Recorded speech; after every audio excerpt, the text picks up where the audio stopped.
Hi everybody, I'm Jeffrey Runge. I'm one of the attending surgeons here at Guardian Veterinary Specialists. I wanted to go over one of our cases that we did recently, Timber. Timber is a 1-year-old male intact Great Pyrenees who actually was coming to see me for a preventative prophylactic laparoscopic gastropexy. This is a very important procedure in certain breeds because it prevents something that's commonly known as GDV, or gastric dilation volvulus. Some people call it a bloat, but actually, truly speaking, it's a bloat with a twist.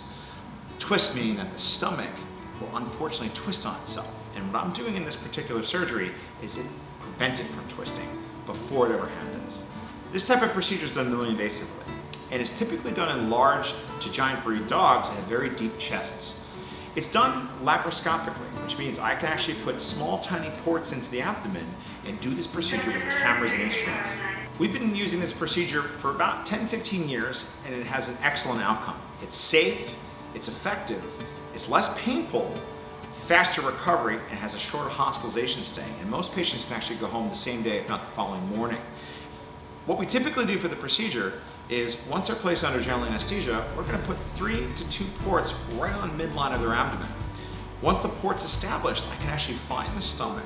I can then manipulate the stomach in a certain way where I can actually suture the stomach to the body wall with a very specialized type of suture they use in people. It's a barbed suture.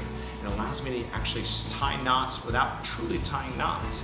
This suture allows the stomach to heal against the body wall and thus prevent it from flipping over or twisting. The procedure sometimes takes us 25 to 30 minutes.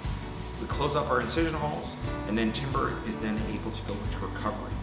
Once they recover from anesthesia, it's often very hard to keep them restricted because most dogs don't even feel like they had surgery because it was minimally invasive.